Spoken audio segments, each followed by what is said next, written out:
Hey everyone, I am back, Sharon Sananda Kumara here at your service. And today I'm super excited because I'm talking to a new friend, Andy. Hello, Andy. Thank you for being here. Hi, thank you for having me. Yeah, Andy and I reconnected recently, and we met, gosh, 2 or 3 years ago, I think at City Ranch, right? Yes. Yeah. It's been, I don't know, what, 3 years ago, 2 years ago, something like that. I can't remember. Time is strange. But anyway, yeah, and we reconnected again, and he has some really amazing experiences that I thought that I feel that uh, will blow your mind because he keeps blowing my mind. And I thought my experiences were crazy. Andy is, I mean, we're right there with, and you have really good recall, so I appreciate that. And a lot of what Andy shares, because he blew my mind the first time we got reconnected in a meeting, and he blew my mind because he confirmed an experience I had just had the day before, a memory that came through the day before, and he shared an experience that was similar to mine. And I'm like, whoa, okay, this is crazy. And you just keep doing it, confirming a lot of what memory recall that I have, and so I believe that he will probably do the same for you, for you out there watching. So, Andy, let's get started. Well, thank you for that. Oh, yeah, of course. Can you share a little bit about uh, your history with Sure. coming into remembering things and starting to have recall and that type of deal? Yeah, I feel like a lot of my experiences happened. Well, I feel like so much happens in our childhood that is like hard for us to integrate in and just hold on to because things are happening during REM sleep when we're sleeping. Just so much of childhood is hard for our full, I think, like higher self, our soul, if you want to believe in that, to like be present in a little body that's still growing and Mm. perceive all these different things. And so, when I was a little kid, my family lived in North Portland, and regular folks, working class folks, lived in the city. And there was a time where on a nightly basis there was things. Oop, I don't know if I lost. Yeah. Oh, whoops, you're on mute.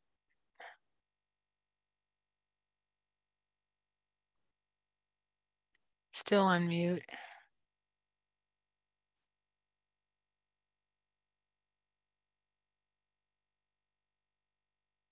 Okay. Okay, we're back. All right. Sorry about that. I No, don't know that's what all happened. right. Just a glitch. Energies sometimes want to stop us from talking about things like this.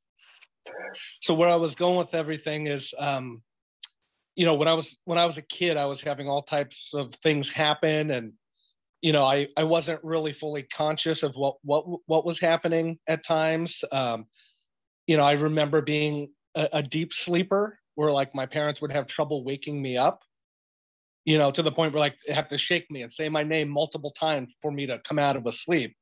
Mm. Um, I started having, the night terrors as a child where, I felt a presence in the room. I felt immobilized, you couldn't move, you couldn't Mm. talk. Kind of, I've heard you talk about it before, that Sleep from it when like paralysis. sleep paralysis, I was consciously awake, but my body was still asleep. And I remember being, almost yelling, wake up, wake up, wake up, Yeah. to try to get my body to wake up and stuff. Mm. Um, but in addition to that, I'll share one experience that I've mentioned to you in the past. This was a very powerful experience that kind of, as a very young child, woke me up to the fact that like Earth was different than I was being led to believe. Who I was, what I was, why we were here, what was actually going on. Um, on this particular night, I have an older sister and a younger brother. Um, my parents, we were normal kids. We'd get to stay up for a little while, then we'd have to go to bed, and And so me and my sister had gotten in an argument about something. I don't remember specifically what it was, but we were clearly getting into that tired kid point where like you kind of get mad at each other and cry and throw a fit, and then you fall asleep shortly thereafter with Right. siblings. Yeah. And so my parents had told us to go upstairs and, brush our teeth and then go lay down, and they'd be in shortly to check, tuck us in. And so me and my sister are mad at each other. We go up, we brush our teeth, and I go to my room and she goes to her room. And my younger brother, who was still a baby at that time, my mom was holding downstairs. And so I'm going to bed, and as I'm laying there, I'm really upset with my sister still, and I'm crying, and I'm mad. I got put to sleep early because my sister and this and that, and I cry, and just the act of crying is an emotional release, a big time emotional release. I've heard people say, a tear is worth 1,000 years of karma. I've heard, great sages and masters say Oh, that. that's So, awesome because I cry almost every morning in my meditations. well, So I'm and glad to hear that. a lot of times I found you're not just crying for you. There's something else that's being healed by you crying and being that vessel. Definitely. Yeah. Yeah, definitely. But on this particular night, I cried myself to sleep, mad at my sister. And as I'm half awake, half asleep, transitioning into that, my body's completely relaxed. Through the act of crying, I felt better. And when I felt better, all of a sudden I realized, I really am not mad at my sister. It just, I feel better. And so I kind of feel bad that I was so angry at my sister. And I'm laying there, and at first I'm just thinking, I just want everyone to be happy. I just want to be happy. And, I'm trying, already questioning as like 5.5, 6-year-old kid. I already know that there's unhappiness in the world, and I can sense it and different things. And so as I'm laying there, I'm thinking like, man, I want everyone to be happy. I want to be happy. And then the thought pops in my head again. I'm half awake, half asleep. I've just cried. I've had this emotional release. And the thought pops in my head because a week or two earlier, I had gone to a Lutheran church with my grandparents. My family didn't really go to church. In fact, we didn't at all. It was only because of my mom's side. On occasion, I would go with my grandparents. And this was one of those first times when I really remember going to a church with my grandparents. And the whole reason I'm mentioning this is I remember sitting there in church and thinking like about God, and the first time hearing about angels and these different things. And I remember thinking as I'm laying there in bed, why doesn't God talk to me? Mm. I'm a good person. If there is a God, why don't you talk to me? I remember thinking this. And then I also thought like, what do you want me to do? Like, what am I supposed to be doing here? And so I'm having these very deep thoughts right Yeah, after this emotional release. it's deep And for a child. and so as I drift off to bed and fall, I fell asleep at some point, I felt a presence in the room. And I thought it was my mom or dad that had walked in to like check on the kids, make sure they were sleeping. And all of a sudden I realized that there was kind of like an energy shift. It was a little more electric, like static electricity in the room. And then even with my eyes shut, I realized that there was something standing like right at the foot of my bed. And then there was kind of a bluish glow. And all of a sudden there's a shift. I don't know how else to say it. There's something shifted. And so I feel different, but I'm still laying down, and I open my eyes and I'm not in my bed. I'm like on some type of a table, and there's two little beings that come walking up to the table on either side. And I'm laying down immobilized, and I'm like, what? I'm just kind of I think I would have been more in a panic mode, but I'm almost just kind of calm watching this, but very curious. What's going on? Something weird's happening here. What's going on? And these two little beings come up on either side, like 3.5, 4 feet tall, kind of like the typical grays, but the eyes were different. They weren't these big black almond eyes. They were different. They were more like real, like human eyes, but 3 times bigger and a little bit different shape. Mm-hmm. Okay. Mm-hmm. And I didn't see hair. They were just kind of bald, and I guess gray. I don't even remember the color. I just was more like, oh my God, there's something here. What are they doing? So then I started thinking like, who are you? Who are you and why are you here? I'm thinking like, because I can't say anything, but I'm just thinking, who are you? What do you want? Why are you here? What's this about? And then as that's happening, I kind of realized that there's actually another one. There's a third being that's at the head of the bed behind me. And so this thing like kind of does the whole bend down. And this one's much taller. I don't know, 9 feet, 12 feet, 14 feet, much, much longer and taller, completely different looking than the other ones. And it bends all the way down so that its face comes over and is like face to face, like an inch, a half an inch from my face, so that its eyes are right here.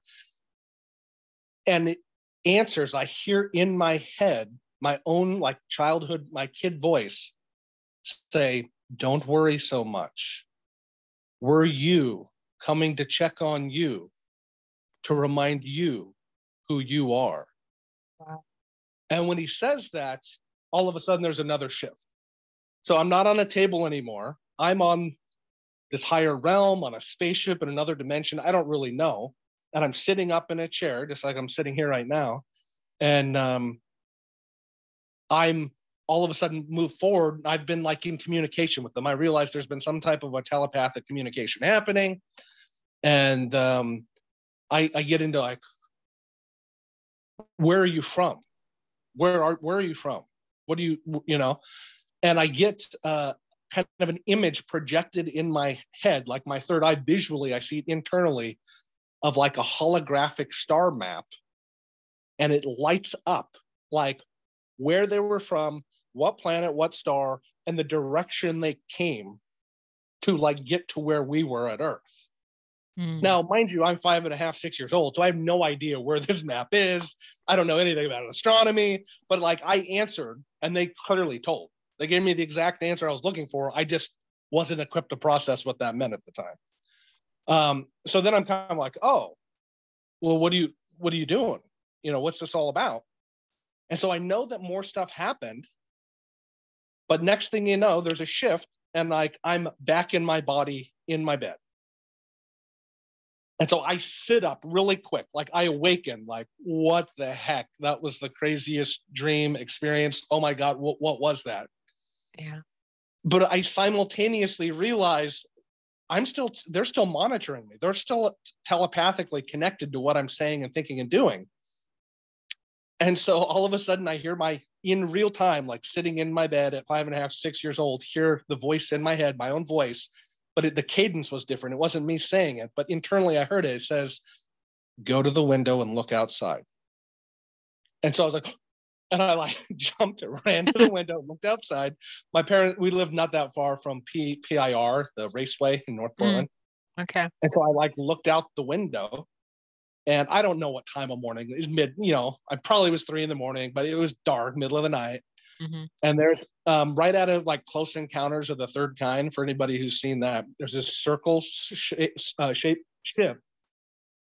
And it's hovering in the sky, just on maybe 2,000 feet, 1,000 feet, I don't know. But it's hovering right there, massive in the sky, completely silent.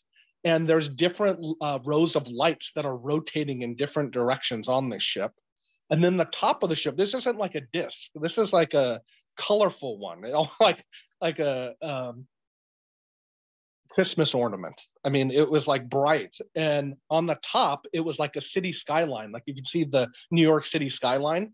It literally had like things sticking up and almost looked like a city grid and stuff. And so I'm just looking at this and it just hovers there. And all of a sudden there's a flash and I see the streak of golden light. It literally took off and like left the equivalent of like a golden skid mark across the sky as it went. Whoa. So just, and as that happens, I feel that they're not telepathically connected to me anymore. And for some reason, even though I don't know what this whole experience is about, I instantly start crying. And I feel like that was my real family. Mm-hmm. And they abandoned me here on Earth with these people. I've had those feelings. And so I run into my parents' room, because at this time it's nighttime and they're in bed sleeping. And I run in and try to tell my mom, blah, blah, blah. And I don't even know what I tried to say, but it was just enough, a mom, 3 a.m, your 5.5-year-old comes in crying, oh, you had a bad dream? She did the whole, get in bed, tuck me under the covers, put her arms around me, hug me, and she fell like right back asleep. And I was laying there crying, and I just remember this feeling of like, this isn't my real mom. Like, this isn't, like, this was the woman assigned to me because I'm a child on Earth. But this, I like already knew that things weren't what they were. Yeah. And so I think like shortly after that, I mean, I don't know, this is my own opinion, but I from various other things, that woke me up really big. But it was also, I got woken up to such a level, things were happening on a nightly basis and different things. And I still want to do some more regression hypnosis because I later had memories that I've talked with you about like secret space program or higher dimensional things that are going on this planet, different operations. And because I think whether it was because of that experience or something shortly thereafter, I'm like identified. Maybe they already knew who everybody was, but I feel like a lot of the human beings on Earth, we all have these connections off world or higher dimensionally, not just extraterrestrial little green men type thing, but like angels and light beings and other realms that it's hard to fathom, even negative vibrational realms, demonic realms, right? Like it's all out there. And so I kind of felt like I got identified like, oh, okay, this guy's connecting, or they've taken interest in him. So now we're going to take, like the My Labs were like, now we're going to take interest in him. And so anybody who was having real contact or were really connecting at night to these other realms, I felt like we're like targeted or like they came after you later in life. Yeah. So, I mean, that's another thing we can go into, but that little experience woke me up. And between like, I'd say 5.5 and 9, like most of a lot happened, including, I've heard you talk about this before, where time is relative in this like 3D, whether you want to call it fourth density or the third dimension we're in, we're experiencing time linearly as like a construct. And some of the times when I've had experiences with benevolent beings or even like angelic beings, Archangel Michael's came to me a few times and saved me. Nice. Which we can talk about later, but I felt like when I was with them, they were in that present continuous moment that source was in because their vibration was so high. And so time wasn't linear for them. Right. And so there was times when I was with beings or went up for healing or had things happen or were taken and shown things that I couldn't even really process and understand until much later. Like 20 years later, I started to realize what I'd seen when I was 9, you know? Right. So anyway, where I'm going with all this is that I feel like, you know, so much has happened. And when you're up there with these beings, you can be gone what feels like, I felt like one time I was gone for weeks at a time. And I thought I would come back, my parents would be looking for me and stuff. And like all of a sudden they like dropped me right back in like suspended animation type thing, you know, 2 minutes after I had originally left. Yeah. But I had this whole experience. And so I got into a discussion one time, like, am I actually 41 years old or am I like 81 years old? Like, how old am I? I know. And also with that in mind, I think about that. It's not really 2022. I feel like does it feel much later than 2022? Yeah. I feel like we're on this loop where we keep resetting, not the bad reset, but some kind of a reset where we hit the the reset button where we're going to make it this time. We're going to do it right this time. We're going to do it right this time. Yes. And every failed attempt, we learn something. Yes. I feel like I've been course correcting my whole adult life.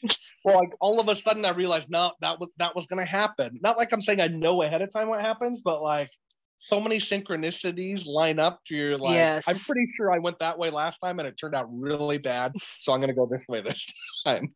Yeah. Because I've had so many experiences where I'm like, I've done this before.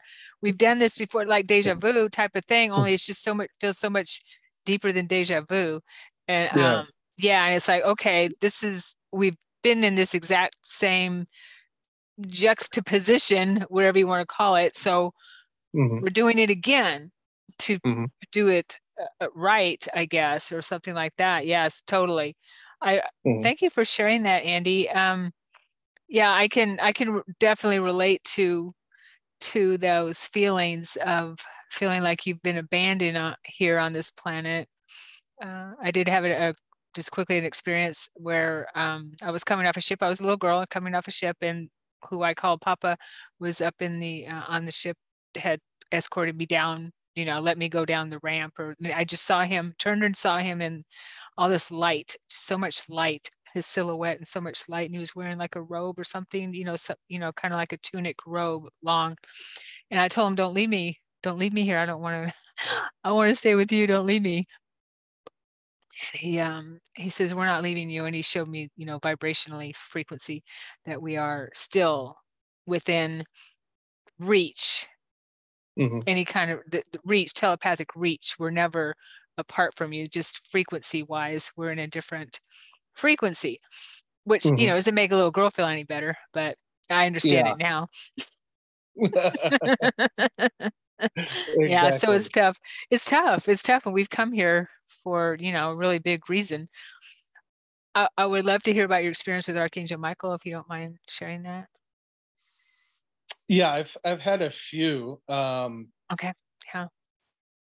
I'll tell you like just the one experience, and then I'll tell you kind of where my understanding of it now, like different things. So this is an experience when it's hard to put it an exact age. I think I'm like 11 years old, but it's in that, maybe it's 10, maybe it's 12, but it's around that age. And it was on a particular night. I don't remember what happened. It was just like a school night, a Wednesday night. I went to bed, and that night when it felt like as soon as I felt this, was laying down in bed, there was like an energy in the room, and I didn't feel it as negative or positive. There was kind of an energy in the room. And so as I drifted off to bed, I literally felt like something tried to like bite me. I know that sounds weird. And I remember even like I was half awake, half asleep, and my hand went down like this. And all of a sudden I had that immobilized feeling, where I wasn't in control of my body, and something was there. And so I was trying to think, positive, because I didn't want my brain to spiral into. I had realized already at that point how much what I thought was controlling what was happening. Whereas if I got into a fear-based state, everything went really fear-based. If I got into a happy state, everything went really happy. Kind of seemed like, and so I was already trying to be positive, even though this was happening. And next thing I know, there's like an overlay of this being. I can't really describe it, but if you see in like the Harry Potters where they have those Dementors where they're like black and they're like energy, anyway. I haven't watched Harry Potter. Yeah, I know people keep telling me you have to read the books or you have to watch it, and I'm so bad I haven't watched it. The one thing I like is in some of those movies, it's like they put out a concept most people haven't seen or heard. So then you can reference that concept when you're trying to explain some unique situation, Gotcha. So like this, anyone who's seen the movies knows the Dementors. There's these black, like energy demonic beings, right? And it felt like that. And it was trying to like grab onto me. And it was actually when I felt the bite, it was because it was like trying like to get into there's like layers of energy around us, our auras. And it was literally trying to like embed itself, almost like a parasite connected to me. Mm-hmm.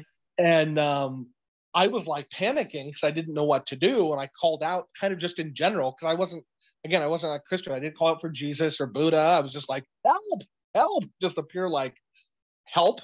And at some level. And all of a sudden there's this flash of light. It's like white, but a little bit blue tint. And I have the sensation that I'm like, if you've seen Lion King, like Mufasa style, somebody picks me up around the rib cage and like whisks me upwards. And all of a sudden I'm flying like upwards through the dimensions. I can feel this whoosh of energy. And in the moment, my consciousness like glanced back to be like, what was that? And I see this like black demonic smoke energy being that literally is like getting like chopped, like zapped with this blue electric sword.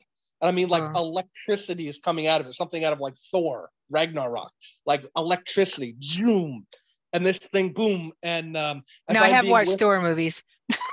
Yeah. I love Thor. Okay. The best part is like when I was a kid, I didn't watch that much TV. And so like now that these like all these Marvel comic and all these big things come out with these visuals, I can reference these for what I saw when I was a kid before I even knew any of this, you know? Oh, wow. That's crazy. Yeah, I Yeah. love that. A lot of people, you know, they think like, oh, you watched the movie and now you imagine something. I'm Yeah. like, no, this happened before I saw that, you know? Right. Right. But anyway, I found out later that my personal guardian angel had like whooshed in and grabbed me, was taking me back up for like healing or to, I don't know Mm-hmm. what. And Mm-hmm. Michael had come down because I called for help, and that he basically zapped that thing back to wherever. Whoa. Um, I love that. and so then I learned after that, after a while, that like we do have help and we all do have angels, and even though, you know, they don't openly like talk to us in a way, you know, like, hey, I'm here, Andy, no, don't worry about it, you know. We didn't have this like open dialogue, but I like, after that experience, I knew that I was protected and that we all were protected. All we had to do was ask a Yeah. lot of times. And I also, through various ways, kind of started to realize how important it was for us to, because like we are down here, we do have free will, and how much like the negative beings and energies and unhealed aspects of consciousness don't ask permission, they just do. Mm-hmm. They don't follow the rules. Whereas the benevolence, the good, the divine angels and light beings and light workers and guides and ancestors that are helping us, they follow the rules of creation, they follow the rules of source. And it feels like one of the biggest things is, you know, unless you're not supposed to die yet, you know, you're a lot of times your guardian angel isn't, I don't think can step in and do something. Right. Whereas if you've given permission and you've asked, I feel like we're co-creators of this reality. And by on a daily basis saying affirmations and wanting to connect and acknowledging the fact out loud that you're protected, it like gives them permission to do it even more. I don't know. That's I That very makes much, sense. and so I've learned that. And so like one of the first things I do now when I wake up in the morning before I even open my eyes is I start speaking affirmations. The first one is thanking God, source of the universe, for allowing me to be alive and for all my many blessings. And then after that, I go into like, I ask Archangel Michael and the Legion of Light to protect me and my family and all the children of Earth, wherever they are, in divine white pyramids of light. And then I started actively.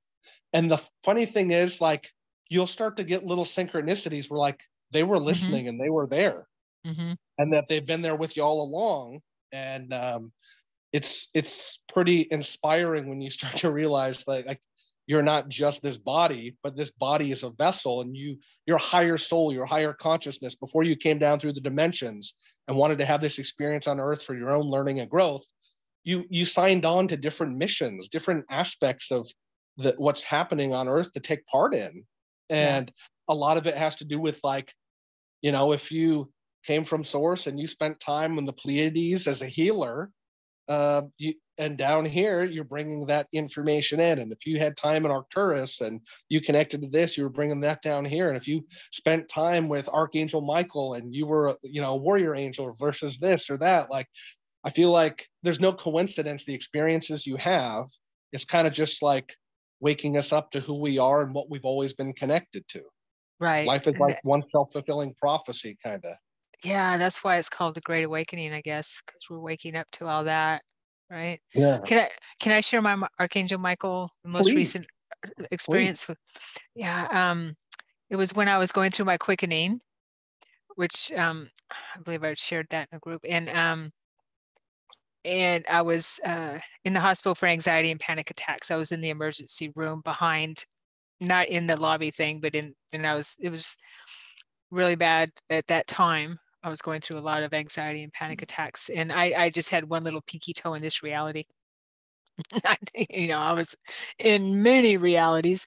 I could see through the veil big time. And I'm sitting on a gurney and I'm having a really tough time.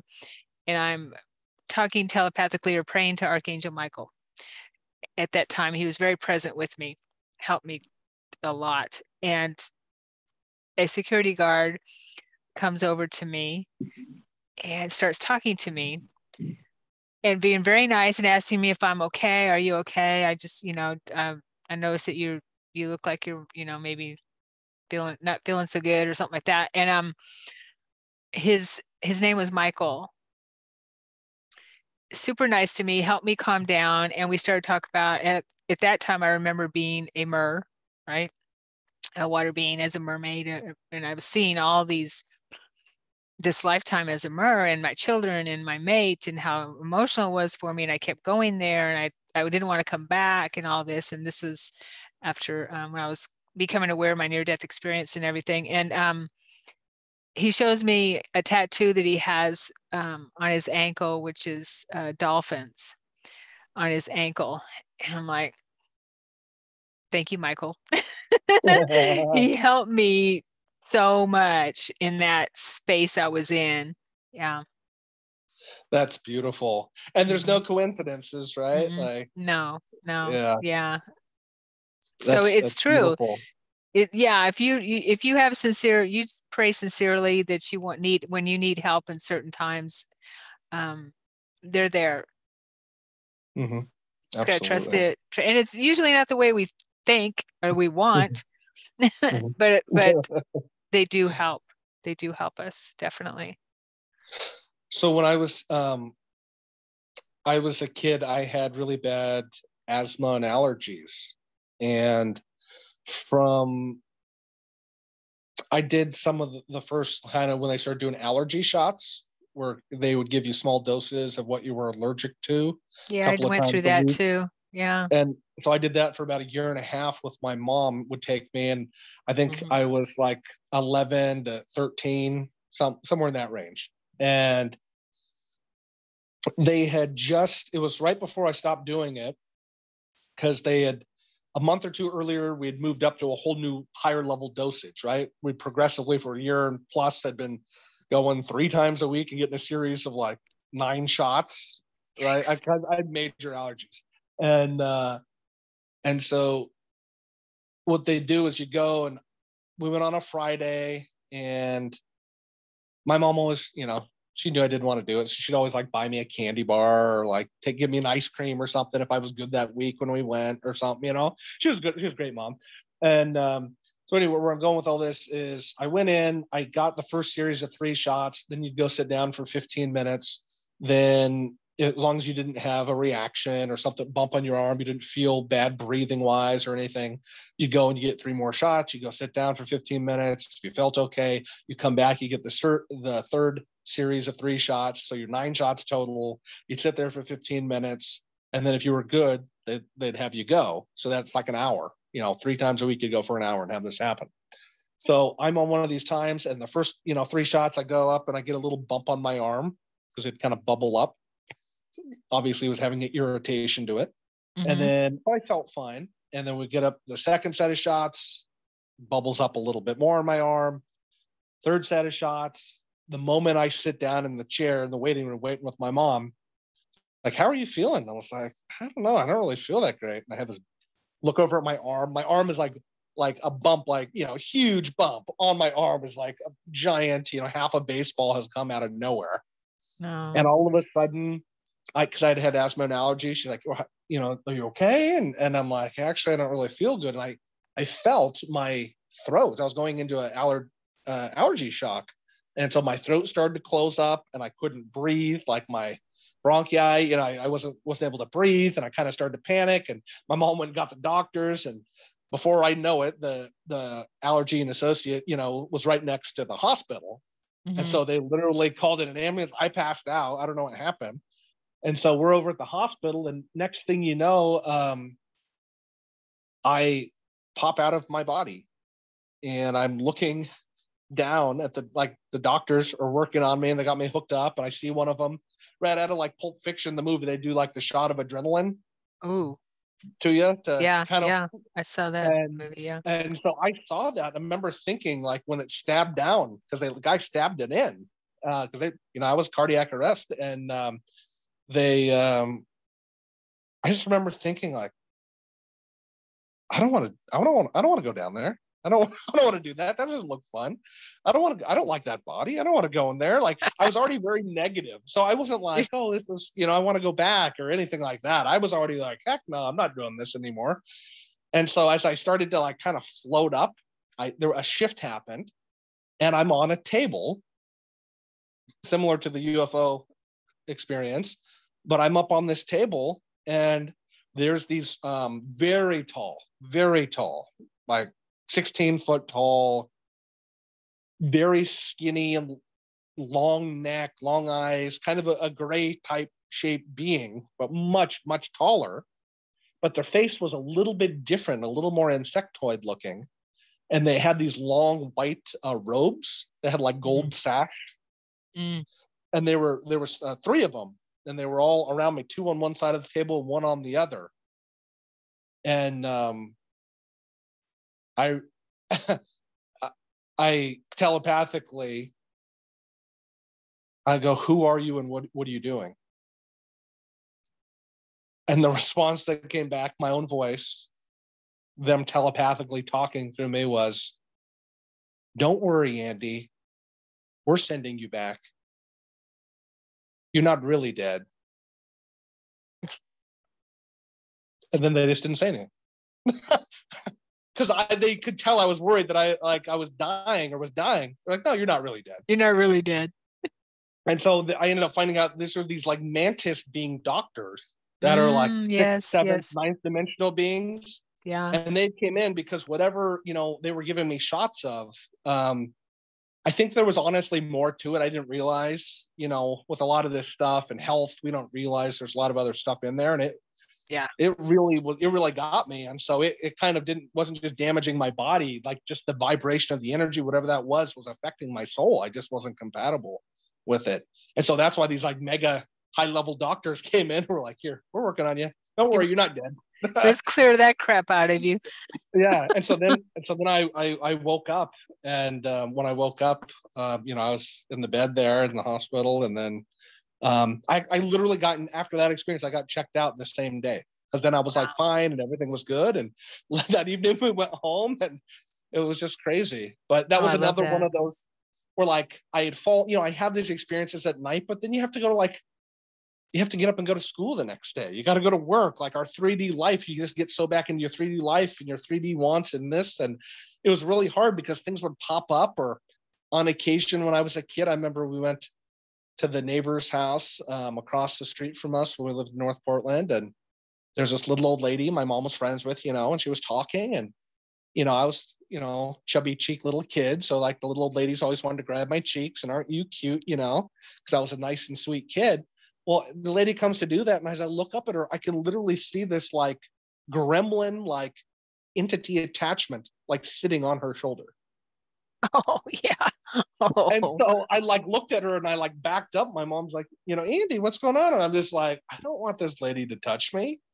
I started, because when you start being able to see like multi-dimensional levels presently, you think like, oh, that's just a little nice old lady, or oh, there's a nice old guy, or here's this. And people have so much unhealed stuff. Yeah. That's why I started to realize the unhealed parts of ourselves allow like holes in our energetic auras, and these like parasitic type entities and negative entities try to like get in on there. And that there's people walking around on Earth that we know people are unhealthy, their nutrition or their lifestyle, emotionally, physically, whatever it is. But it was really hard to be wide awake. I actually think it was a blessing to actually have part of our ability turned off, because it would be really hard to function in this life, seeing some of the distortions that are out there and what people are connected to or what they have on them that they don't even know about. Yes, that's what I was going through 20 years ago. Yeah. When I just had one little peeky toe in this reality, and I was seeing all this stuff too. Yeah. And seeing what kind of beings that were around other beings and beings that these people, like you said, don't even know what's going on in their aura or in their energy field, stuff like that. So you're right. It is a blessing that we, I feel that, especially if we don't understand it, that's the thing right there. If we see things energetically, as a healer, or someone who helps people heal or something like that, then that, as long as we're able to use that in that manner, in that fashion, definitely, but go into that state. Mhm. But I agree with you. It's it's not necessarily a blessing to be able to, because to see through straight through the veil as soon as we get here. Because I've heard people Mhm. say that we got gypped because we have this veil of forgetfulness, that Mhm. kind of thing. I think it's a bless, it was meant to be a blessing. So we don't Yeah. go crazy right out of the right out of the gate. Yeah. Yeah.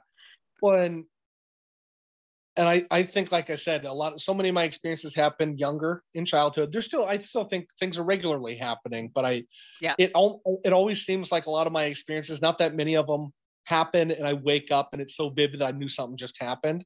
It seems like there's like that time delay, time release where something happens, and then later I have this random thought or something keeps coming up in my life, that I'm interested in learning about, or this or that, and all of a sudden I meet somebody and they start talking about, they share a story that triggers me to remember a story. And all of a sudden I right. realize, wait a minute, 3 weeks ago, or wait a minute, like 5 years ago when that happened and me and my son were out there, that's what that was.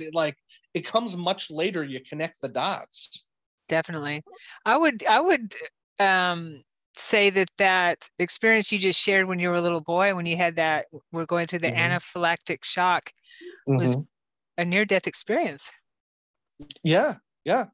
Hmm. I, I think I mentioned to you one time, I, um, I have some memories of like in between lives. Like I feel like being on the higher realm as a different aspect of myself, and like planning this lifetime to bring Mm, forward, like you said, with your QHHT and the past lives, like to bring up different scenarios that I want to work through, or I still need healing, you know. So I feel like there's a lot of that that's going on too, that hmm. we don't always realize, and that a lot of those aren't just soul contracts that happen before birth, but like new soul contracts are being made all the time. Yes. Like our guides probably made a soul contract once you asked me to be on the show and I agreed to be on the show. Yeah. Hmm. Like before that interaction happened, I truly believe like our higher guides are like, okay, well, for Sharon to keep going forward with her progression and learning and waking people up, and for Andy to go forward with hers, since we all know each other at the higher level anyway, like we're going Totally. to intersect, and so Hmm. there's no coincidence this is happening.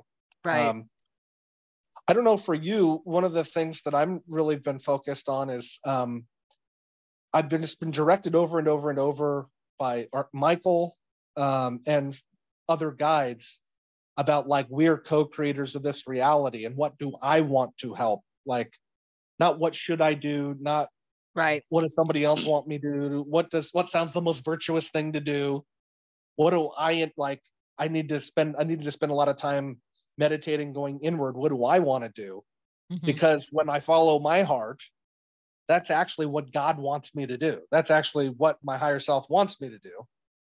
And Oh yeah, I totally agree. I always say write your own book. Don't yeah. expect somebody else to write it for you, because that's when we lose ourselves. That's part of the problem with society, Western society especially, is allowing, outside influences to write our book. So we write our own book, and meditation's a wonderful way to be able to go within and find out what sings to your heart, soul. Mhm. Definitely. Hmm. Meditating, and then affirmations, and just speaking, what you want to happen. I know I've heard you talk before about like, if you want to remember your dreams, you want to remember what's happening at night before you go to bed, to actually speak out, I'm going to remember. It's Right. natural for me to remember my dreams and my higher dimensional experiences, and to be able to consciously integrate them here on earth. Yeah. Like just saying that out loud, like gives permission for that to happen. Right.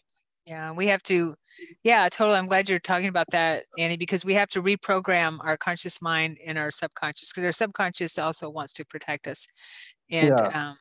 yeah, and so when we reprogram it and we get into that space, just like with out of body experiences, we have to reprogram our conscious mind and our subconscious that we're doing this naturally anyway, and that we want to be conscious with it, with our travels and those types of things, instead of just along for the ride and not remembering it.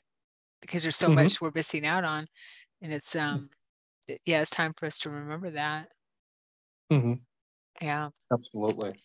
You were sharing earlier about memories of the secret space program, and I'm really um, I'm working on my memories with that now after Mhm. reading Tony Rodriguez's book, Oh yes, which Sears I read Colony in like Cavalier. 3 days or something. Yeah, Series Colony Cavalier. If anyone has any inkling that they might be a part of a secret space program and they don't recall or just have a feeling about it, I recommend reading his book. And I don't have it here with me because my sister has it. But yes, please share. I was going to say, so much of that book resonated with me, and there were so many things that it was nice to have somebody else, write and put into words, Yeah. because then it validates, okay, that really did happen.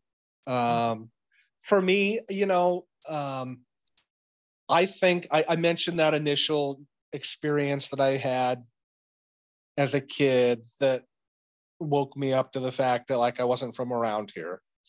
And I've since learned that those beings that came to me and woke me up and said, "Were you reminding you who you are?" was actually an aspect that I'm a group of, my soul group, spent time and as a part of from Arcturus, an Arcturian collective. Mm-hmm. And I believe before I even chose to reincarnate down on here, there's various levels to what I agreed to, being a brother, a husband, a father, all these different things, all the roles I was going to play. And I truly believe that we knew that there was some really bad stuff happening on Earth. And a lot of our higher souls and selves have been, for multiple lifetimes, many lifetimes, for a long time, incarnating here, going back to, the Orion Wars. I remember I started having a Oh, bunch of yeah. memories coming up from the Orion Wars, Oh, me where I too. was, That was awful. yeah, some horrible Awful. things happened. Awful. And I was involved in horrible things. Mm-hmm. There was times, there was a lot of mind control stuff where people got taken over and did things. And Yes.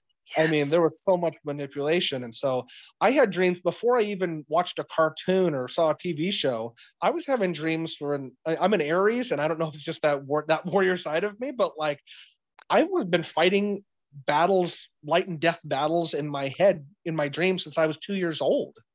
I remember dark entities coming to me, archangels. I remember light beings. I remember white lions coming in. I remember being Wow. assigned like certain levels of angels to protect me as I was coming down, because they were going to try to get us because they knew who we were. And I mean, I remember all kinds of different stuff. I remember planning my life. I remember standing there up on this higher realm, and there was aspects of myself from Orion, Mintaka that were standing there. There was a feminine version of me from the Pleiades that was a Wow. drop dead gorgeous babe and was a healer, but that was part of me.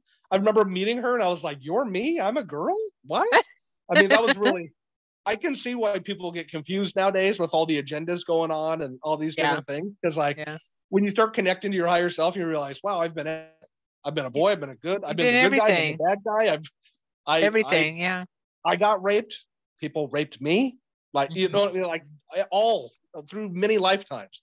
And so, anyway, I remember wearing, similar to the movie Avatar, where the humans, Yes. um, get in those metal, big metal robotic, The robotic. suits. Yeah. Mm-hmm.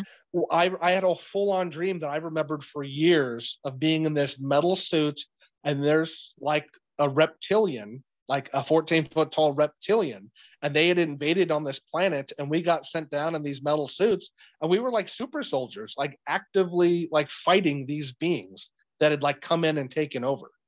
Wow. And I remember Have you seen going, Mandalorian? The Mandalorian? oh yeah, Okay. yeah. Yeah. Well, in the Mandalorian is really good, and then the Book of Boba Fett. Yeah, Did you that watch one. that one? Yes. Yeah. In the Book of Boba Fett, when there's the giant lion, Yes. the humanoid lions, I was like, Yes. those are the Lyrians. Those are the Lyrans. Those are Illuminance, the yeah. Syrians. There's an aspect of me that's a giant 16-foot blue Syrian being. I've seen it. Mm-hmm. and they've connected with me before. That said, there's a whole bunch of like little beings and little stuff and feminine beings and elemental energies. There's a whole bunch that we're all connected to. Right. But anyway, I remember all these So cosmic Tony, wars and battles. yeah, sorry to interrupt you, Andy. Tony Rodriguez writes about that too in his book, about the big robotic type of warrior where, Yeah. yeah, well, a human gets in Mm-hmm. the machine and fights those beings on Mars with it. Yeah. Yeah, and I'm Yeah. like, whoa, that sounds, and I recognized it too in Avatar, and lots of stuff I recognized from Avatar. Oh, yeah. Did you see the Yeah. new one, The Way of the Not Water? yet. I've heard it's Oh, really good. yeah. That one Yeah. triggered me a lot because being from a water world, Right. that'll get you. That's what my sister told me. Yeah, she saw it. Yeah, I was getting activations. I literally was sitting there like crying. My wife looked over like, "What are you crying about? It's a good movie." I'm like, "I don't know, but there's healing happening here." Talking about being a warrior, totally. I was my sister and I were talking earlier about that we have that warrior blood, and I have so much warrior blood because I just got out the book The Art of War for some reason. I'm like, I want to know what the heck is going on here because I know that that we're following, that both sides are probably following that plan. Oh yeah. And when I sat and watched The Last Samurai at the theater, I cried like a baby. Oh yeah.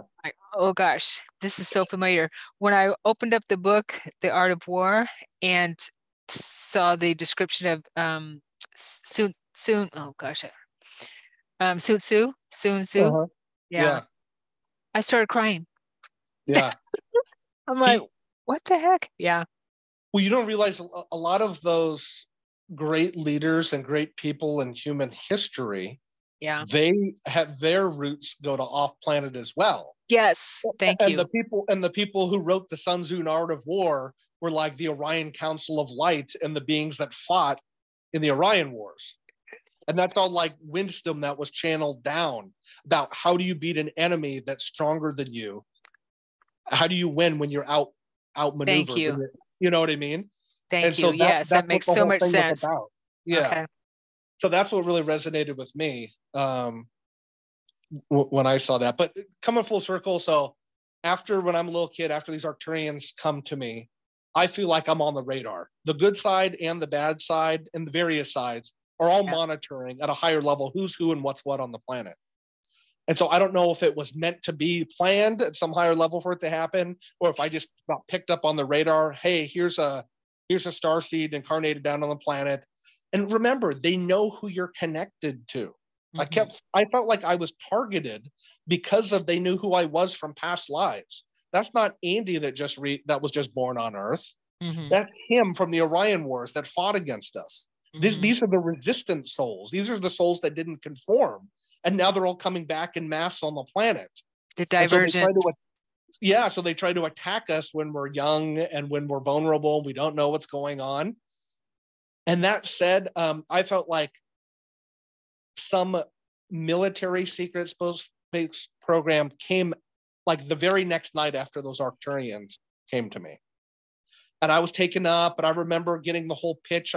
Corey Good talked about it. We're like, I'm on this higher dimensional level, and there's beings around me, and they're telling me that like Earth's being, attacked by, invaded by these aliens, and we're rounding up all like the warriors of Earth to fight back against them. And I was sold this whole like we're going to go be heroes and save Earth. And then I got into the program, and they basically tortured us to see what abilities we had. Yeah, something out of like. In the X-Men movies or TV shows or comic books, everybody, you had to have some kind of trauma or abuse or neglect, something you went through that caused your soul to go back to its higher connection.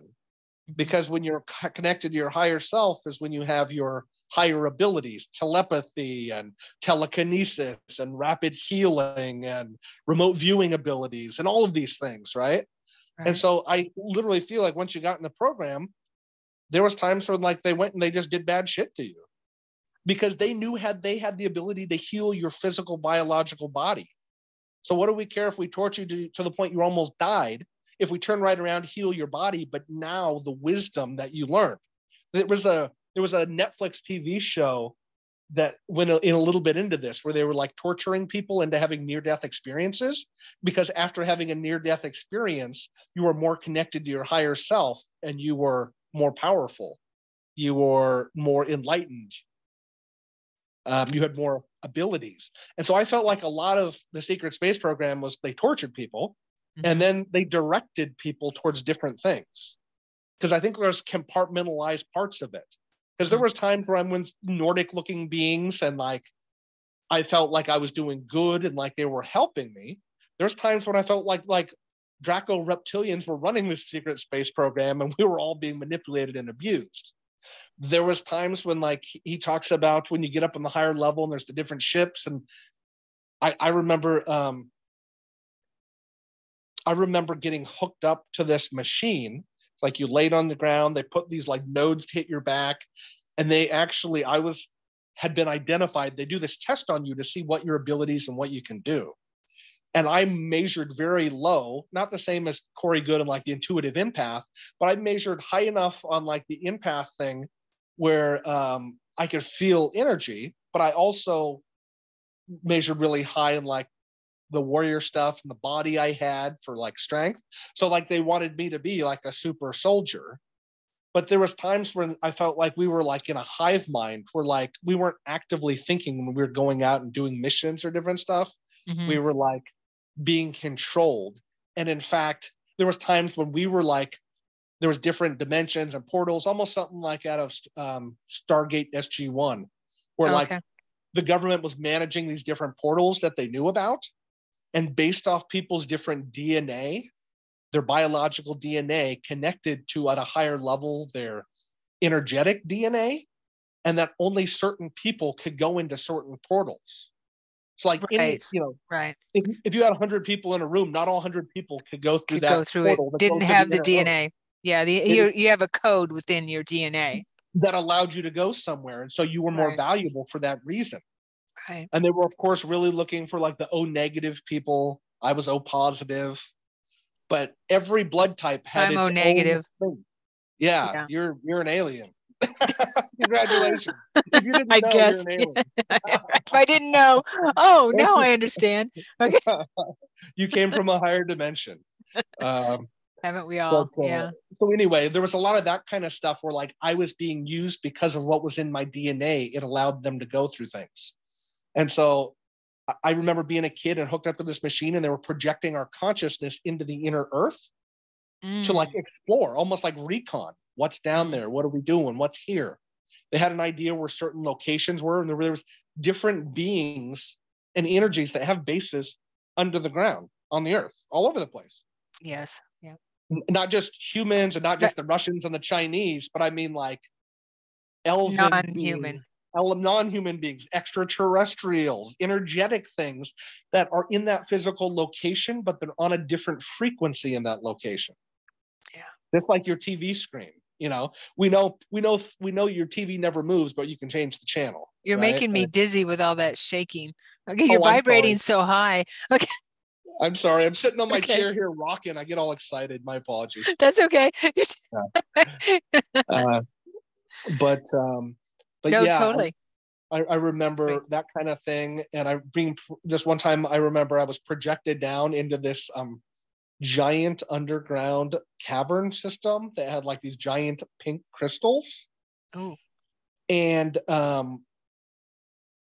was like one of the first, that was a really unique experience that it has come to me, where I realized the crystals were actually alive. There was a sentient consciousness that was vibrating and lived within those crystals. And so as I'm projected down, think like, you know, the new Star Wars or Star Trek, where they astral project themselves over somewhere. So they're not physically there, but like their energy's there and they can see in that location.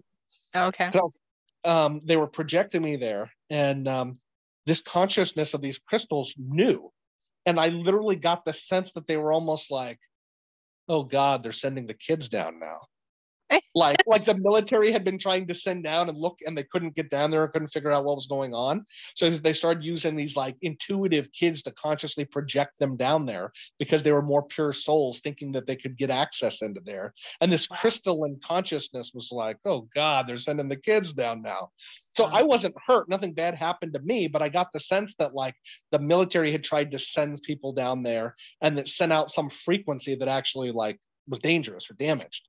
They Okay, didn't so do that to us kids. They like took pity on us kids, like, oh God, we're not going to hurt the kids. But right. So if I understand this correctly, you're saying that they sent you down there and they could see through your eyes kind of thing, or they could yes, see on a screen, right? What you were yes, saying.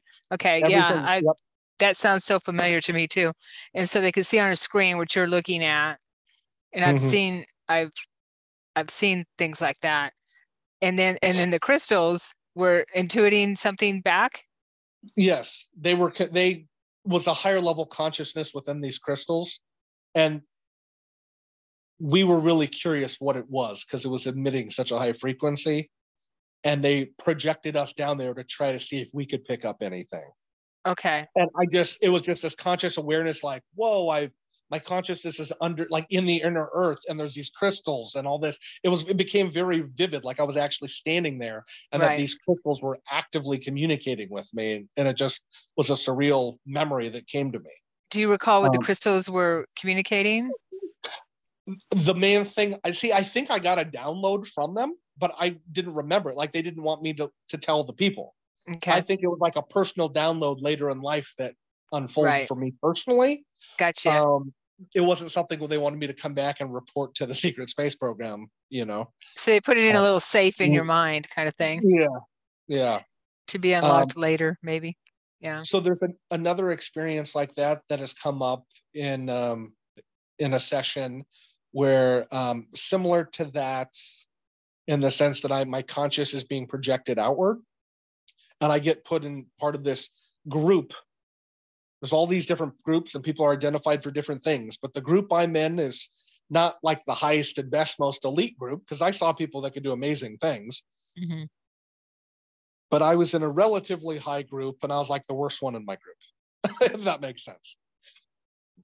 But I was there, and you were in the group. I was in the group, and I think it was because I was the only one in the group that also had military, like my physical body, my way of thinking. Like I had warrior in me. Everybody else was like pure empath. They couldn't hurt a fly if they wanted to. They were pure souls. Okay. I could turn around and punch someone in the face if I needed to. I don't know. So I was part of their group. I was like that person in the group. And they projected like a group consciousness where like multiple of us at the same time were projected into the same spot, and we could kind of understand what each other were thinking. It was a group telepathy within this projection. Wow. And at that particular time, we're projecting into the moon because there's different spots on the moon. Mm-hmm. And it's at that moment I realized the moon is a satellite. It was a giant. I mean, they were telling us in Star Wars, the Death Star, it's a creation that they pulled in to orbit. It's not. So I like that.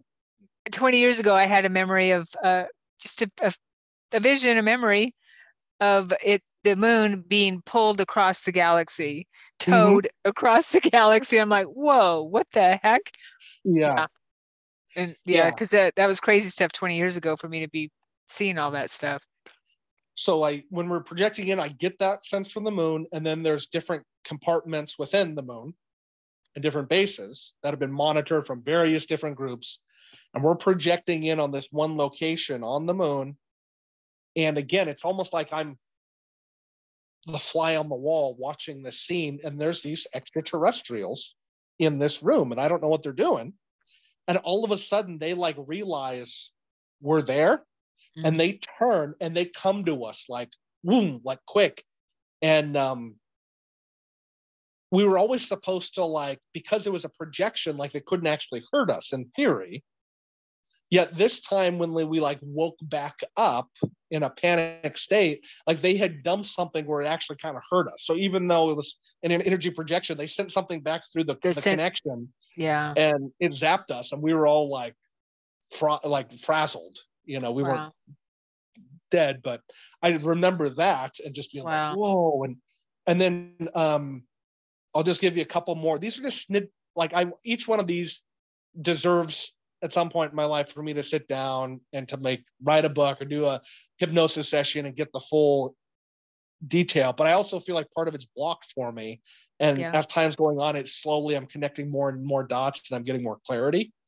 Yeah. But another time is when I'm actually and when I first read some of Corey Good's stuff, once these memories started coming out, he talked about like Lunar Base Command or whatever, some base on the moon, because I have a very vivid, like one of those surreal vivid, like I know it happened, where everyone's been to the airport and there's that moment when you're stepping from the walkway actually onto the airplane. And you can even see like a an inch gap, and you can see the cement below, right? You're on the walkway getting on the airplane. Well, I remember that we had just landed and like a spaceship. This is like human beings. This is not like extraterrestrial. Human beings, secret space program, landed on a thing on the moon. And when we unbuckled our seat, because we had seatbelts, we unbuckled our seatbelts to get up and to go walk off. I looked down and I remember, like, as I stepped, this voice goes, "Well, you're actually on the moon now." And it was this validation that, like, holy shit, I'm on the moon. Wow. I was on the moon. And that's crazy. And of course, if somebody sees this, they're like, whatever, I don't know. I'm not worried what people think, but no, don't worry about that. My audience is very aware and very awake and does not have that mindset.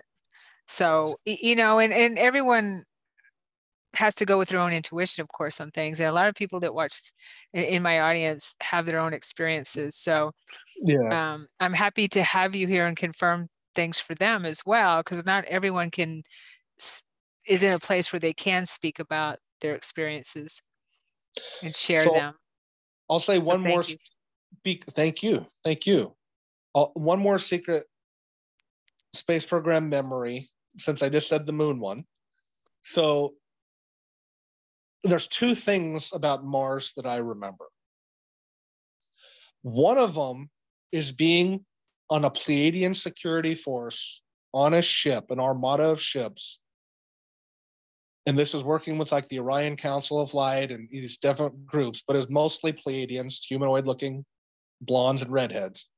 And we are on this ship and everyone's like, should we do it? Shouldn't we do it? And we're looking at the timelines to see what we should do. And I was very strongly, along with many of the other security people on the ship, because there's different roles and different people, I was very strongly like, shoot it. We have to do it. As bad as it's going to be, this is the only timeline that works. We have to do it. And so we shoot this electric scalar weapon at Mars on a base that this reptilian hybrid group had underneath the surface of Mars. And when this electricity hits the planet, it literally like amplified more than we thought it was going to. And instead of just damaging and destroying this underground base, it literally causes like a cataclysm on the planet.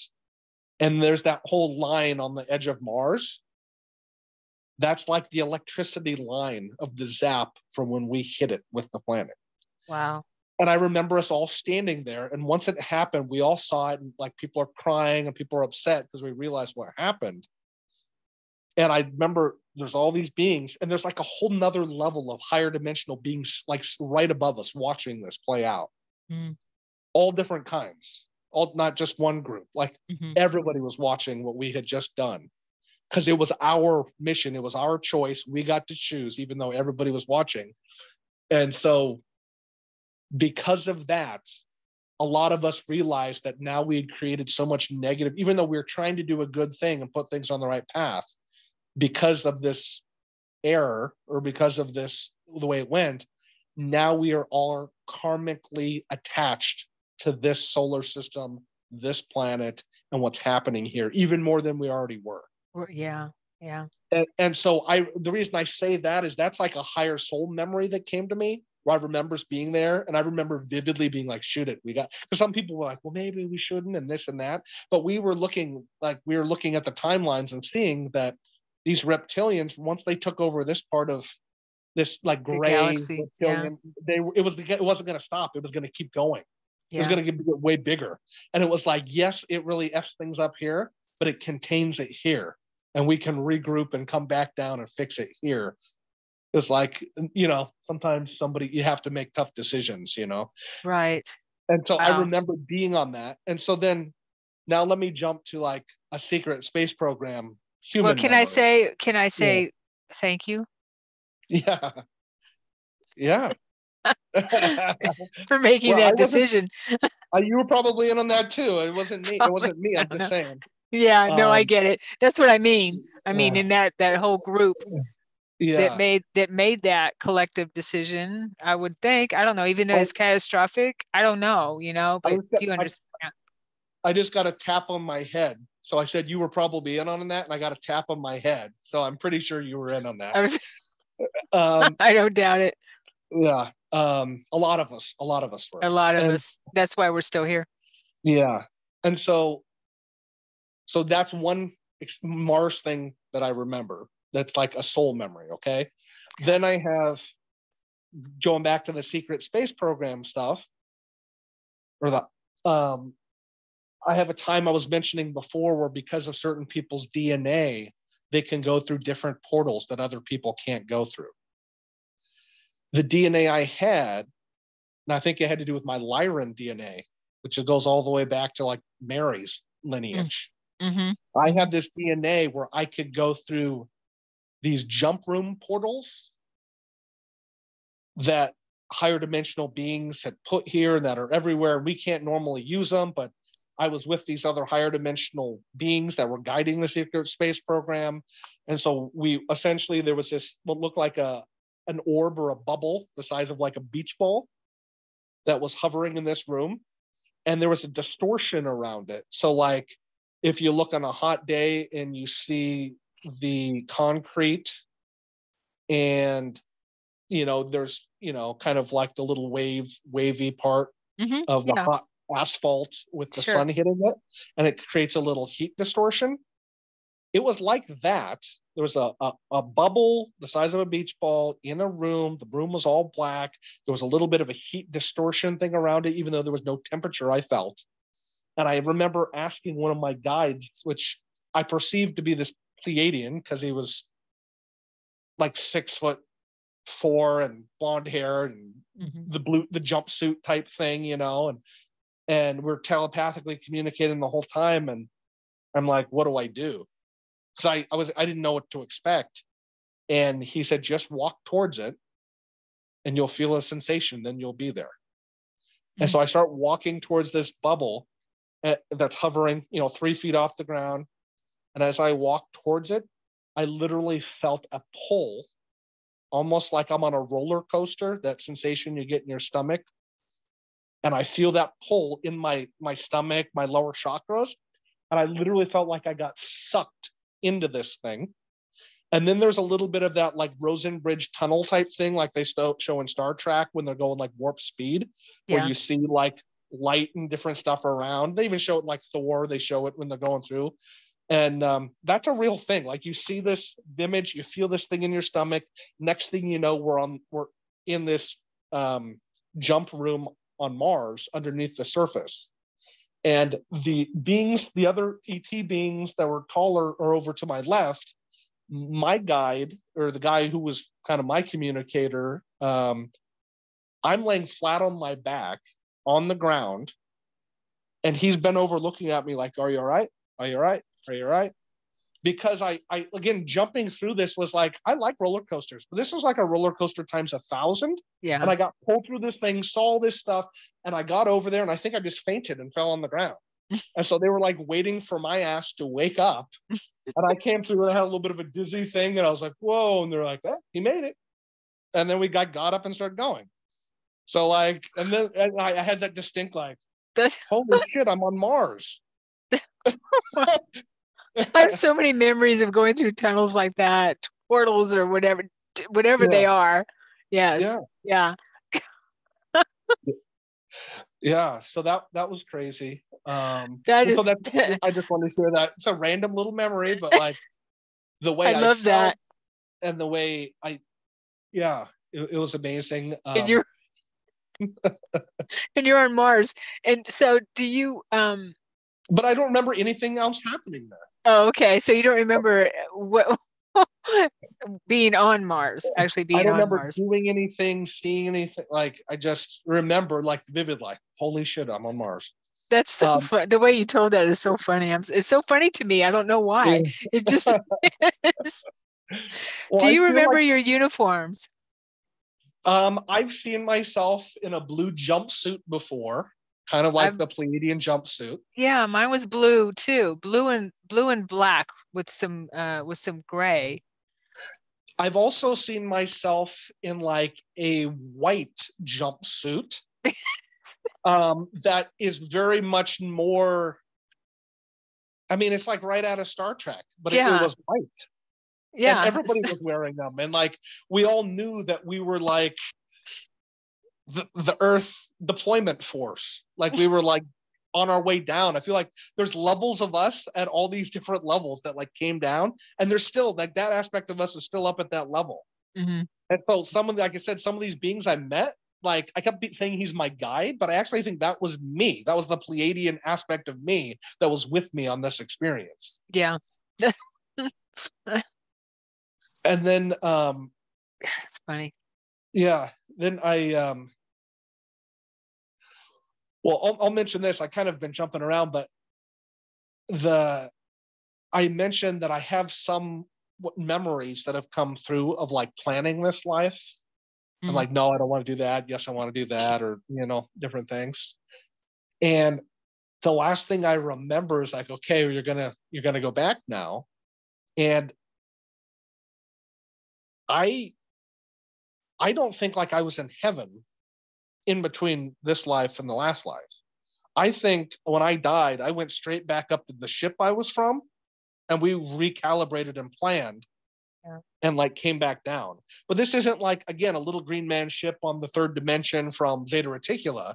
This is like a seventh dimensional Arcturian ship that like Archangel Michael works with the Arcturians, right? Yeah. Like, it's weird to think like that like what you're because people have been like, you're mixing all these different things. And I'm like, because they're all part of source. When you go up, they all know each other. They're all connected.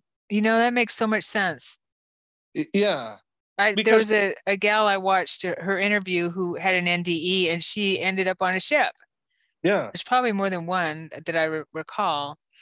Um, yeah. And they sent her back. These extraterrestrials sent her back.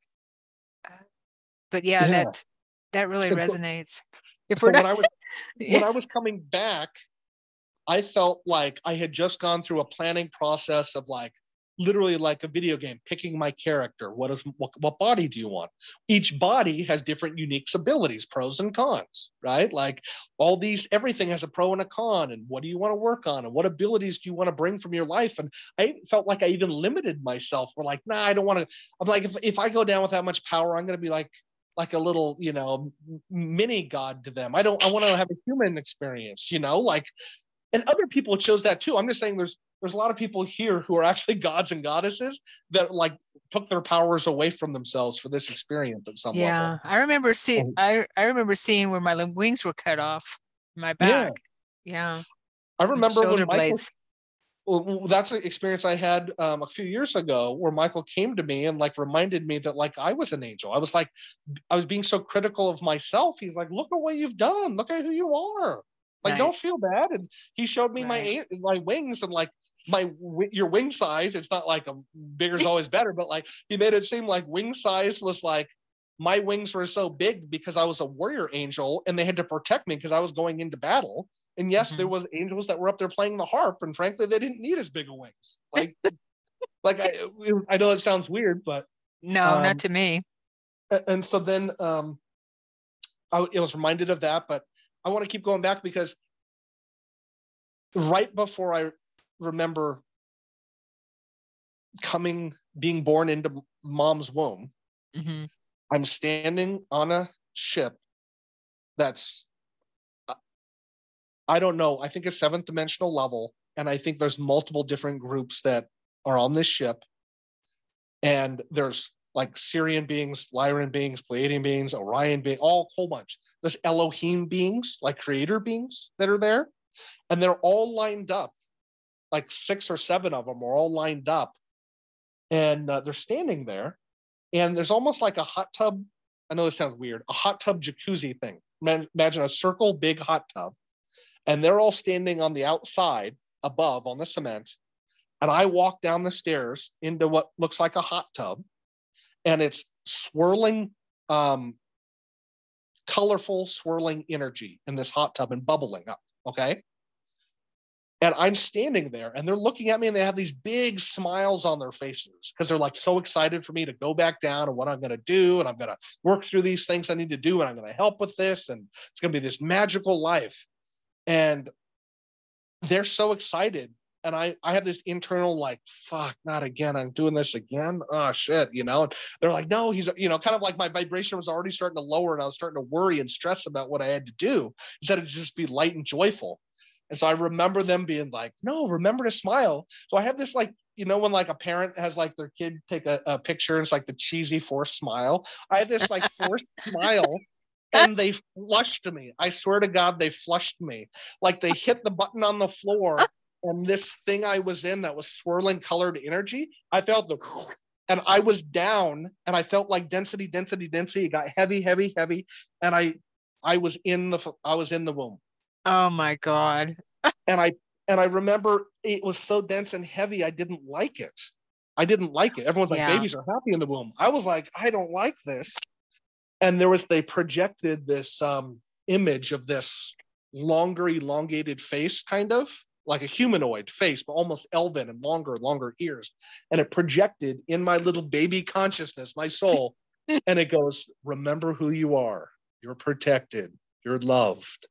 Everything's going to work out magically well. Wow. And then I forget everything. But then when I'm born, at something happens. When I'm born, I have the umbilical cord around my neck. So when I'm born, I actually am born blue. I come out blue. Mm. And this is back in the early 80s. And so my mom, it was kind of a tough pregnancy. So like they give my mom a shot and she went to bed. And back then my dad had, my sister who was a year older. So like he had a 1-year-old at home. They actually sent him home from the hospital, go home, come back tomorrow. So like I was born, my parents saw me for 5 minutes and then I was gone for 12 hours. They don't know where I was. And then all of a sudden I'm there the next day when they show up. So okay, so wait a minute. So you were gone from the hospital for 12 hours? You just disappeared for 12 hours?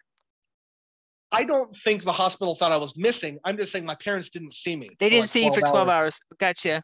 And that was a big part of it was like, oh my gosh, his baby's blue, his neck, oh my gosh, what's going on with him? So they whisked me away. And then they just came back and were like, oh, he's okay. Here's the baby. That did like a hold up because my mom was stressed. Then they like gave her a shot. She went to bed. My dad went home and I was there. Wow. Yeah. The reason I say that is because I've talked to multiple different star seeds that also were born with the umbilical cord around their neck, which is a fairly common thing that happens, right? Mm-hmm. I didn't know that.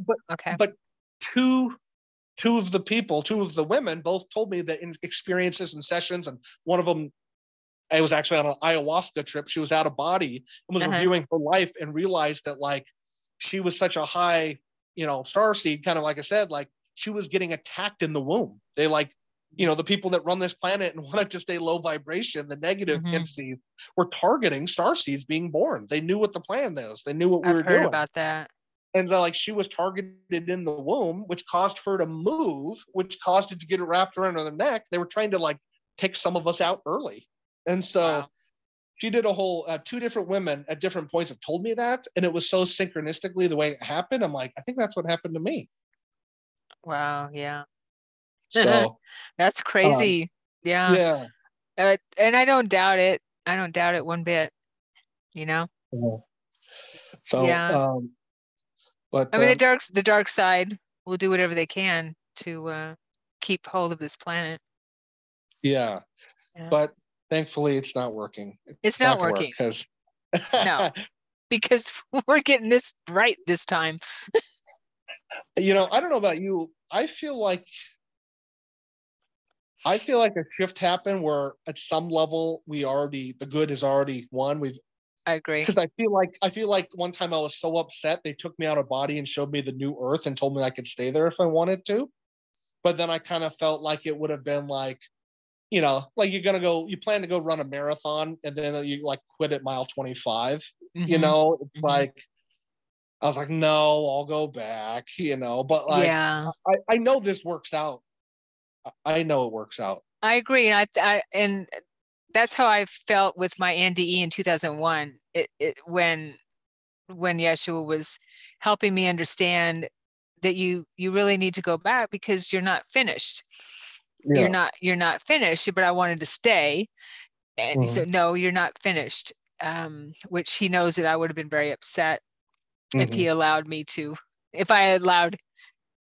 allowed me to stay when I wasn't finished with my mission, because they know us inside and out. So yeah, it's totally the same thing, like making it halfway through a marathon, like you said, and quitting in the middle of it, which we're not going to do. No. But wow. Yeah. That is crazy. Your experience of being pushed down that into that Stargate or whatever it is, like a Stargate. Would you say it's like a Stargate? I feel like on the higher dimensional 7D and up, maybe 60, I don't know. These higher dimensional light ships. Yeah. From location, if you came from there and you died and went back there, they can send you. You can come back if you're supposed to, or if that's part of God's mission. Like I said, I was standing there when I saw like these higher dimensional Arcturians like interacting with Archangel Michael. So that for me crossed a major like, oh, they're all in the same space, right? Like they know who each other are. Before humanity was even created and Earth was a thing, there was these other realms that had higher dimensional beings, and the angels, everybody, it's consciousness. So at some level, everybody can connect to everyone if they wanted to or needed to. Yeah, totally.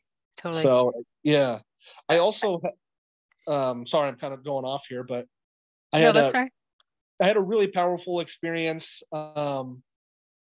in my college years, because after all this happened, childhood, I think there was a pathway where it was like, okay, I'm going to keep going down this and try to open it up more, or I'm going to try to have a regular human experience. And I think I almost like the decision was made for me to turn off what I was seeing in some of these experiences so that I could just function as a human. Yeah.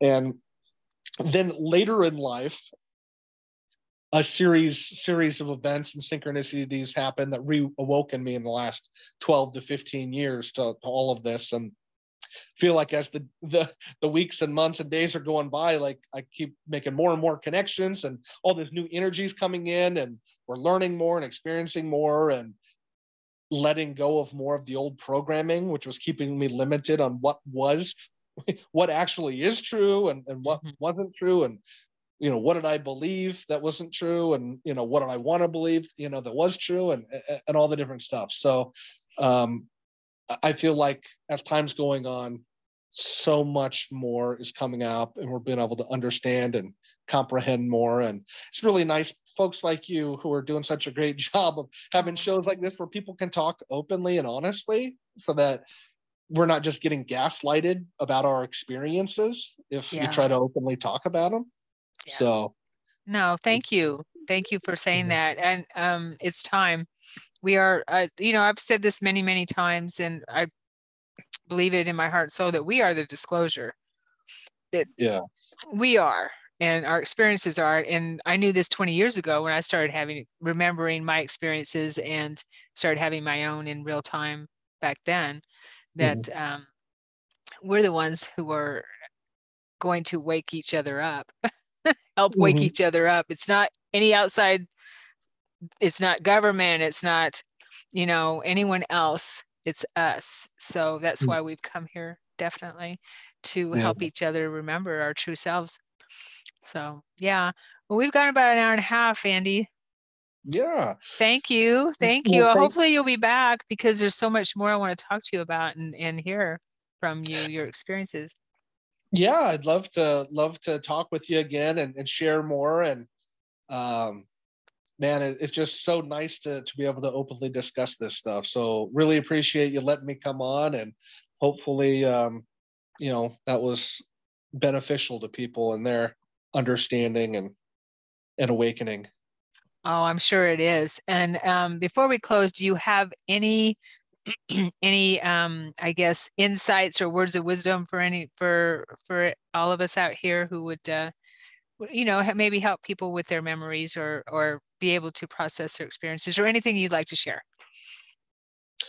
I think we're at a really exciting time these next couple of years. The last 3 years have been obviously the COVID, all the things happening in the 3D and all this stuff. I think we're going to get a lot more drama because things are changing, and a lot more change is going to happen. And so I would just encourage people to not get too caught up and too hard lined on what's happening, politically, or on the TV or on the news, but really to take this time to focus on yourself, to meditate, walk in nature, go inward, and be kind to yourself, and tell yourself that you're loved. Remind yourself that there is a reason for all this. And even if you don't have all the answers for it, instead of, putting your head in the sand or getting depressed or sad because you don't understand it, just, be open-minded to the fact that God, the universe, your angels, your guides, your ancestors, your higher self, your soul family, all of these things are supporting you, whether you realize it or not. And the biggest thing for my life that has made my life on a daily basis more enjoyable and fun is actively looking for synchronicities. Wake up in the morning. I'm big on number patterns. I'm sure you've talked about angel numbers before. You're going down the street, you're having a thought, and you look over, and there's 444. Right in front of you, or 1111 pops up right when you look at the clock, Yeah. just those type of things. And people, I'm sure the group that listens to this knows a lot of that, but I started to remind myself, started looking at okay, if I'm part of God, I'm not the God, but I'm an aspect of the God. God's the ocean, I'm a drop of water, right? Perfect. So if I'm a drop of water, then I have everything in me that God has within it. And I'm not in control of everything, and I can't control things, but I can influence them. And the way I think, positivity, looking for positive outcomes, or even when things that I don't want happen, instead of focus on the negative, just what is this trying to teach me? What can I learn from this? Why does this keep coming up for me? Instead of get mad about the outcome, try to understand why that was the outcome, And so I guess just focus on positivity, look for number patterns, look for synchronicities. I can tell you this, in the last 2 to 3 years, things have accelerated so much for me, to the point where if me and my wife talk about some random thing today, it's almost guaranteed tomorrow a random person at work, a stranger, a TV show, a radio bit will come up and will answer the question that I asked. Mm-hmm. Yeah. And so, how many times do you're thinking something, you're having a thought, and all of a sudden the last chorus of the song literally answered the question that you were thinking in your head? So I would It just say, happened today with you and me, with the Arcturian lady. Yeah. It did. It happens all the time. So be looking for signs that are everywhere, and don't discount them. There are no coincidences. I say that 100 times a day. There are no coincidences. So if I saw this, there's a meaning to it. What is the meaning? Perfect. So yeah. Thank Perfect. you for everything. Really appreciate it, Sharon. Oh, thank you, Andy. Thank you for being here and chatting with me. I really appreciate you and all your sharing, definitely. And thank you, everyone, for being here. And of course, please, if you're not subscribed, please subscribe, like this video if you enjoyed it, and tell your friends about it, share it. Okay. And I will see you next time. Bye-bye. Bye.